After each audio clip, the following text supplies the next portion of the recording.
Selamat datang di SMP Bina Anak Soleh Tuban, sekolah yang memiliki visi membentuk siswa berkepribadian muslim, berprestasi optimal, dan berbudaya lingkungan. Perkenalkan, nama saya Erianti Indra Rukmana, Sarjana Pendidikan, pengajar IPS kelas 7 SMP Bina Anak Soleh Tuban. Hari ini saya akan mengajar materi permintaan dengan menggunakan model pembelajaran berdiferensiasi proses. Alasan saya memilih pembelajaran berdiferensiasi proses adalah saya menyadari bahwa setiap individu memiliki potensi dan gaya belajar berbeda. Gaya belajar siswa terdiri dari gaya belajar visual, kinestetik, dan auditori. Dengan menerapkan pembelajaran sesuai dengan gaya belajarnya, diharapkan dapat meningkatkan motivasi belajar siswa. Selamat menyaksikan model pembelajaran berdiferensiasi proses pada materi permintaan kelas 7.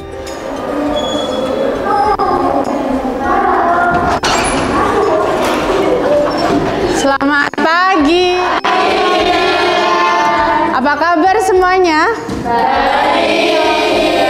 Sudah siap belajar IPS? Sudah. Assalamualaikum warahmatullahi wabarakatuh. Waalaikumsalam warahmatullahi wabarakatuh. Sudah siap belajar? Sudah. Sebelum kita belajar, kita berdoa dulu. Berdoa dipimpin sama Okta. Mari teman-teman, kita akan berdoa. Berdoa mulai. A'udzubillahi minasyaitonirrajim. Bismillahirrahmanirrahim. Alhamdulillahirabbil alamin. Berdoa selesai. Ustazah absen dulu, nanti yang hadir angkat tangan ya. Yang tidak hadir nanti sampaikan alasannya kenapa temannya tidak hadir ya. Kalista, Fibonacci, Mahira, Tania.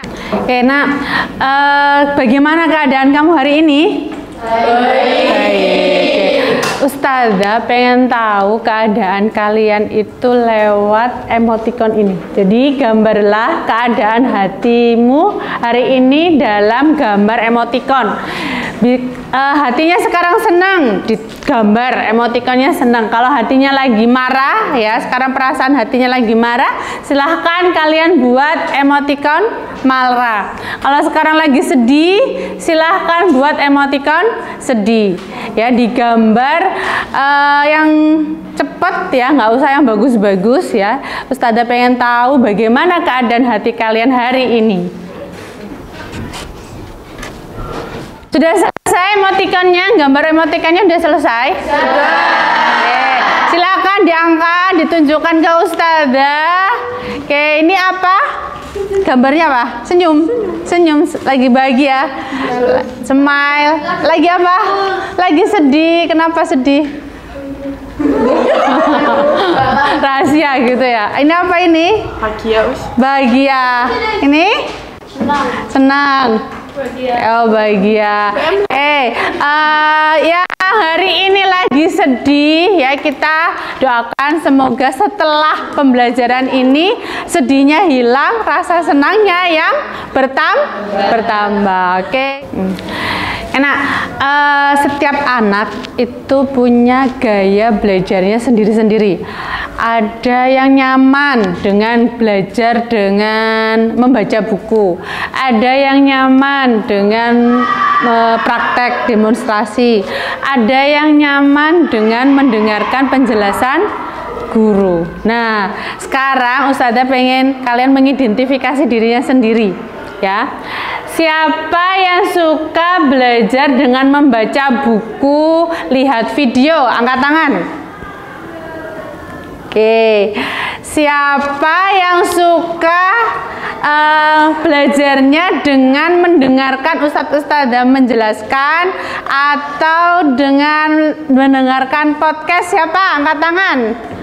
Oke, siapa yang suka belajarnya dengan demonstrasi, lihat praktek, melakukan kegiatan? Siapa yang suka belajarnya seperti itu? Oke, di pembelajaran kita hari ini, Ustazah akan mengikuti gaya belajar kalian. Jadi belajarnya sekarang adalah mengikuti gaya belajar kalian. Senang nggak? Oke, sekarang silakan berkumpul dengan temannya sesuai dengan gaya belajarnya. Hari ini kita belajar tentang permintaan dengan sesuai dengan gaya belajar kalian. Metode belajarnya nanti disesuaikan gaya belajar kalian. Yang kelompok audio mana? Oke. Kelompok kinestetik? Oke. Kelompok visual? Oke. Perhatikan video ini. Setelah menyaksikan video, nanti silahkan kalian beri komentar terhadap video tersebut. Jelang pergantian tahun, harga bahan pokok di Pekanbaru Riau terus mengalami kenaikan. Meski begitu, antusias pembeli tidak berpengaruh terhadap kenaikan harga. Pembelian bahan pokok pun tetap meningkat. Seperti harga telur ayam naik dari... Siapa yang mau berpendapat tentang isi video yang tadi kita saksikan? Siapa angkat tangan? Silahkan Kalista. Peningkatan permintaan.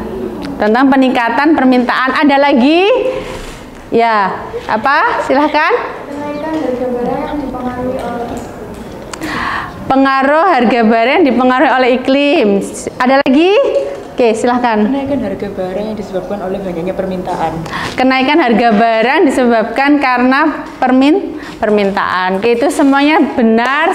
Apa yang kalian saksikan tadi adalah tentang permintaan yang berhubungan dengan harga barang. Nanti kita akan belajar tentang permintaan. Apa itu pengertian permintaan? Apa itu faktor-faktor permintaan? Faktor-faktor yang menyebabkan permintaan.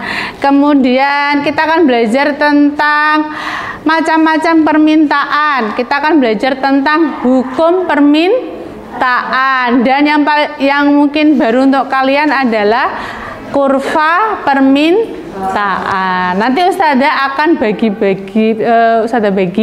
sesuai dengan kelompoknya. Kita belajar permintaan menggunakan model pembelajaran berdiferensiasi. Berdiferensiasi di sini Ustazah membagi kalian dalam 3 kelompok berdasarkan gaya belajar.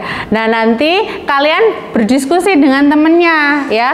Kalau untuk kelompok kinestetik nanti akan membahas tentang permintaan dan faktor-faktor penyebab permintaan ya. Dengan cara bagaimana?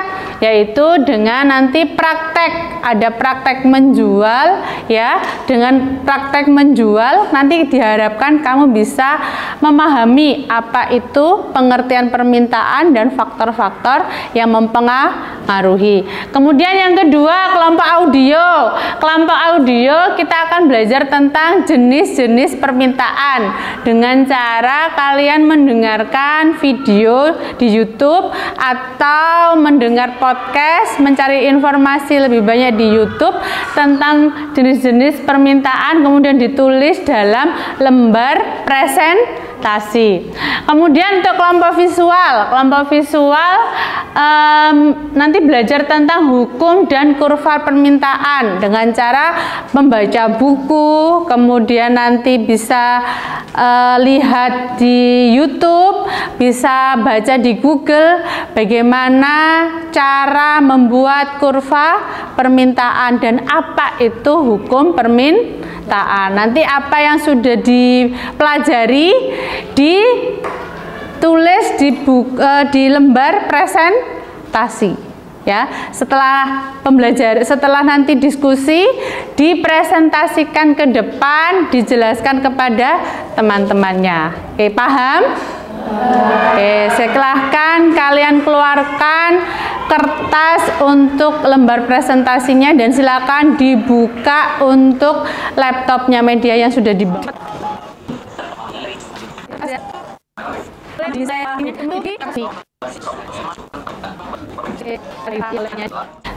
Kelompok kinestetik sudah disiapkan bahannya? Ya. Oke, silahkan dipraktekkan. Ini jualan apa? Mil kuat. Oke, kalau silahkan. Ini jualannya mil kuatnya mau ditawarkan berapa? Dicoba ke teman-teman. Ini kalau dijual 5.000, mau beli nggak? Enggak. Mahal. Kenapa kok nggak beli? Mahal. Kalau 4.000? Enggak. Tetap mahal. Tetap mahal. Oke. Kalau 3.000? Dua. Beli 2. Valen, kamu mau beli berapa? 2. Kalau siapa ini? Beli berapa, Leli? Enggak beli. Oke. Yang terjual dengan harga berapa tadi? 3.000. Yang terjual berapa? 4. Sekarang kalau mau jual berapa lagi? 2.000. Oh. Mau kalau 2.000 ada yang mau beli? Mau. Berapa? 3. Siapa lagi? Malah ngelunjak. Adalah permintaan efektif. Ditulis apa yang tadi yang disampaikan oleh pematerinya, ditulis. Oke, yang ini. Ini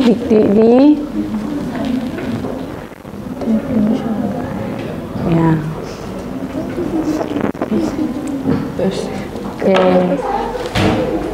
Ini P ini apa? Pres. Kalau yang ini? Quantity. Kalau ini? Itu harga barangnya. Harga barangnya. Barang 2.000 berapa? Kuantitinya? 20. Kalau harga barangnya 18.000? 25. Ini apa? Garis permintaan. Oke. Hukum permintaannya mana? Ini. Oke. Ya.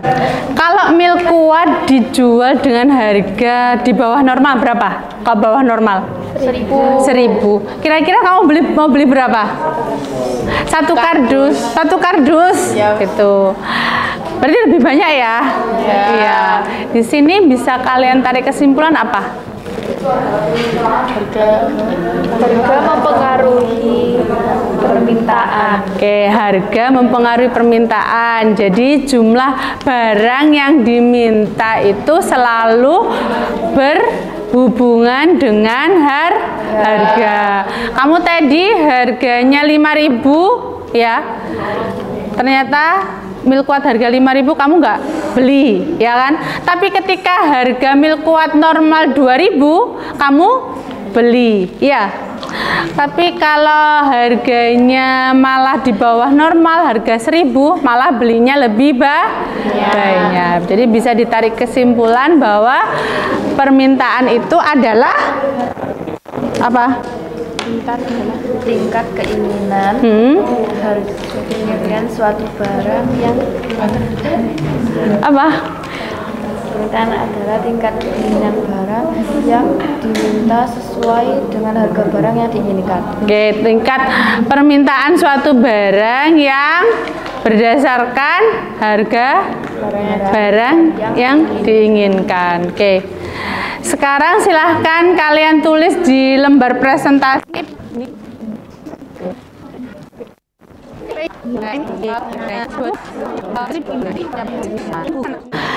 Kelompok kinestetik sudah selesai buatnya? Kelompok visual sudah? Kelompok audio sudah selesai? Oke, sebelum kita presentasi ya, kita breaking dulu. Tepuk 1, tepuk 2, tepuk 3. Oke. Kita mulai, yang presentasi pertama kali adalah kelompok kinestetik. Silakan. Assalamualaikum warahmatullahi wabarakatuh. Waalaikumsalam warahmatullahi wabarakatuh. Kami dari kelompok kinestetik akan mempresentasikan tentang pengertian permintaan dan faktor-faktor permintaan. Pengertian permintaan akan disampaikan teman saya. Permintaan adalah tingkat keinginan barang yang diminta sesuai dengan harga barang yang ditentukan. Luar biasa presentasi dari kelompok kinestetik. Selanjutnya kelompok audio. Yes. Jenis-jenis permintaan dibagi menjadi kelompok, yaitu yang pertama adalah daya beli masyarakat. Daya beli masyarakat dibagi menjadi 3, yakni efektif, potensial, dan absolut. Permintaan efektif adalah konsumen terhadap barang atau jasa disertai kemampuan bayar. Luar biasa presentasi dari kelompok audio yang tadi menjelaskan tentang jenis-jenis permintaan. Selanjutnya adalah kelompok visual. Bunyi hukum permintaan. Menurut hukum permintaan, jika harga barang dan jasa meningkat, maka permintaan kuantitas yang diminta akan menurun. Begitupun dengan sebaliknya. Biasa presentasi kalian hari ini ya sudah bisa paham tentang pengertian permintaan, faktor-faktor permintaan, kemudian jenis-jenis permintaan, tadi hukum dan kurva permintaan ya. Aplaus untuk kita semuanya. Ya, silakan Nak dikeluarkan buku tulisnya ya, buku catatannya. Ini Ustazah akan memberikan penguatan materi. Tadi kan kalian sudah diskusi. Sekarang Ustazah akan memberikan penguatan materi tentang permintaan. Oke. Permintaan adalah keinginan konsumen membeli suatu barang pada tingkat harga tertentu. Tadi kalian kan sudah mempraktekkan cara berjualan dan menunjukkan tingkat harga itu mempengaruhi permintaan. Jadi di sini orang itu akan melakukan kegiatan jual beli itu dipengaruhi oleh harga. Jika harganya itu tinggi ya, maka beli nggak orang itu? Enggak. Dia akan beli tapi mungkin dalam keadaan kepepet. Tapi kalau seandainya harganya normal, dia akan membeli barang tersebut. Contohnya tadi ada yang jual milkuat harganya 5.000. Milkuat itu biasanya harganya berapa sih? 2.000. Dijual harga 5.000. Dibeli enggak? Enggak ya, karena harganya berkali-kali lipat, 2 kali lipat. Kalau orang mau beli biasanya dia itu karena kepepet nggak ada lagi gitu ya. Yowes akhirnya beli milkuat itu. Ketika harga milkuat itu 2.000 normal harga 2.000, maka dia ada keinginan membeli nggak? Ada keinginan membeli. Kemudian kalau harganya 1.000 itu berarti di bawah dari harga normal, ya kan? Ya, kira-kira beli nggak? Beli. Banyak apa sedikit? Banyak. Jadi dari sini kita bisa tarik kesimpulan bahwa keputusan orang membeli suatu barang salah satunya dipengaruhi oleh harga. Jadi di sini pengertian dari permintaan, keinginan konsumen untuk membeli suatu barang yang dipengaruhi oleh tingkat harga tertentu ya. Kamu kalau membeli jajan di kantin itu kan juga lihat, aduh kok mahal ya, pasti nggak mau beli ya kan. Tapi kalau murah belinya satu, atau kadang wah murah banget ini gitu ya, akhirnya kamu beli banyak. Jadi itu mempengaruhi. Nah, faktor-faktor apa yang mempengaruhi permintaan selain tadi harga ya? Yang pertama mesti harga yang menjadi patokan.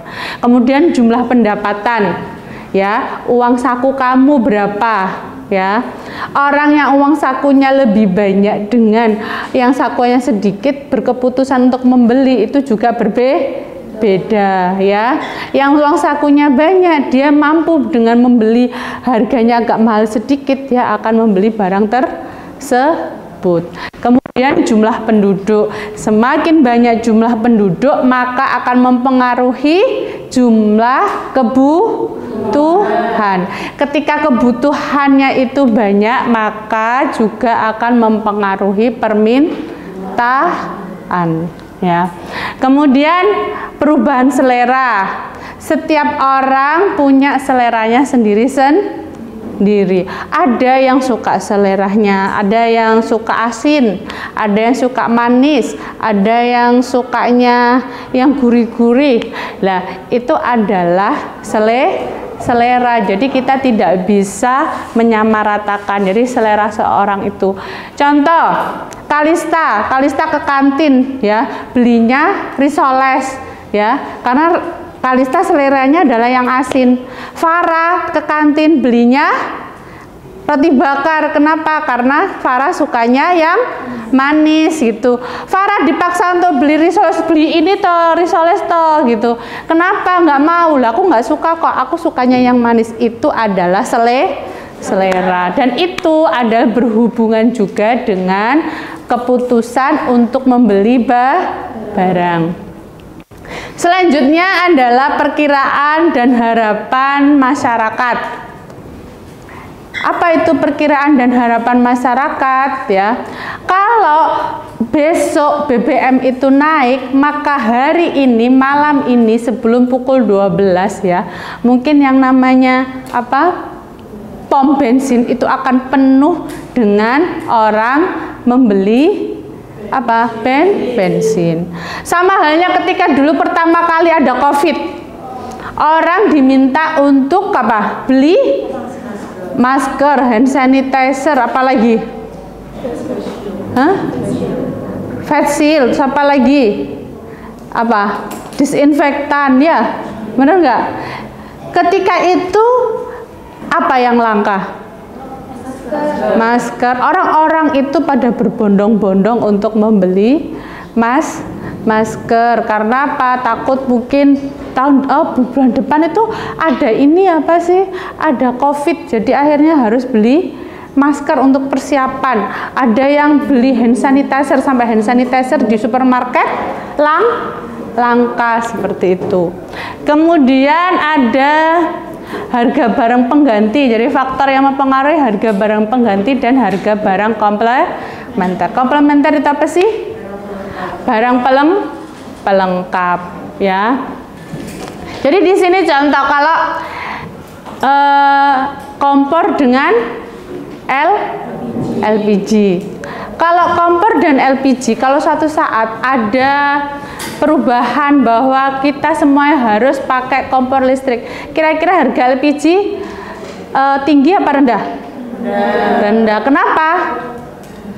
Karena kompor gas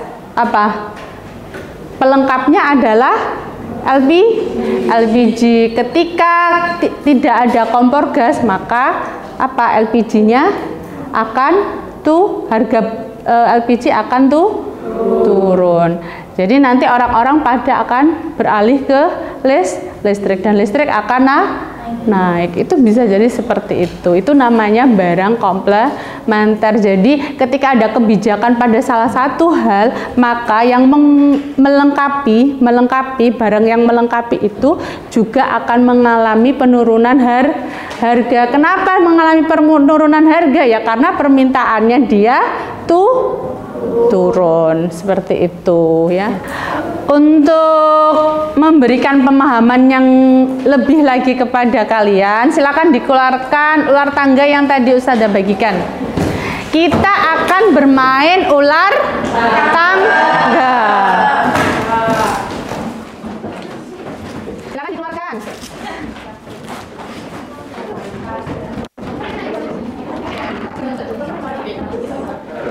Sebelum kita bermain ular tangga, kita jajal dulu ya. Oke. Tepuk 1, tepuk 2, tepuk 3, tepuk 3, tepuk 3, 6. Saya nunggu dulu, ini ambil kartu dulu.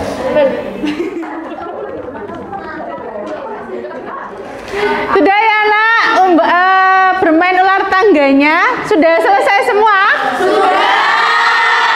Oke, good. Menyenangkan nggak belajar dengan ular tangga tadi? Oke, alhamdulillah menyenangkan. Sekarang dirapikan ular tangganya. Kita akan ke kesimpulan.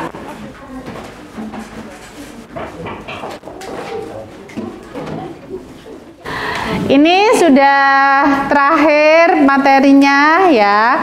Sekarang kita simpulkan materi permintaan hari ini. Kita belajar permintaan tadi, kita belajar tentang apa saja ya. Siapa yang mau menyampaikan kesimpulan? Angkat tangan. Ya, apa? Silahkan. Bahwa keputusan membeli suatu barang dipengaruhi oleh harga barang. Oke, bahwa keputusan membeli barang dipengaruhi oleh harga barang. Siapa lagi yang mau menyampaikan kesimpulan? Oke, silakan. Kesimpulan yang saya hari ini adalah bahwa kurva permintaan dapat dipengaruhi oleh barang itu sendiri dan juga jumlah pendapatan. Oke, ada lagi yang mau menyampaikan? Ya? Permintaan dibagi menjadi dua, yakni daya beli masyarakat dan juga jumlah subjek masyarakat. Ya, ini tadi adalah belajar kita tentang permintaan. Bagaimana belajar hari ini? Siapa yang mau menyampaikan refleksi kesan belajar hari ini? Silahkan. Dalam metode pembelajaran seperti ini, saya mudah memahami materi permintaan, apalagi pembelajarannya diberikan sesuai gaya belajar kita. Guys, ada lagi yang mau menyampaikan kesannya belajar hari ini? Ya, silahkan. Pembelajaran hari ini sangat menyenangkan. Kita dapat belajar sesuai dengan cara belajar yang kita sukai, sehingga kita dapat cepat memahami dan mencerna pembelajaran yang dijelaskan oleh ustadzah. Ada permainan juga yang dapat membuat pelajaran lebih seru dan dapat kita. Oke. Untuk minggu depan kita akan membahas tentang penawaran. Jadi minggu depan belajar tentang penawaran. Nanti kamu akan tahu apa sih perbedaan permintaan dan penawaran.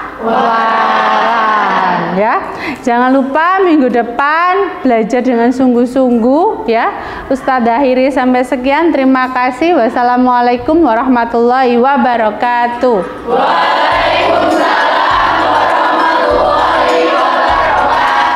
Penerapan model pembelajaran berdiferensiasi memiliki keunggulan yang mampu mengakomodir keanekaragaman gaya belajar, kemampuan dan minat siswa, sehingga siswa dapat nyaman belajar dan mempermudah pemahaman konsep materi. Bagi guru, pembelajaran berdiferensiasi lebih fleksibel dalam penerapannya. Demikian praktek baik pembelajaran berdiferensiasi proses pada materi permintaan yang telah saya laksanakan bersama murid-murid saya. Semoga bermanfaat.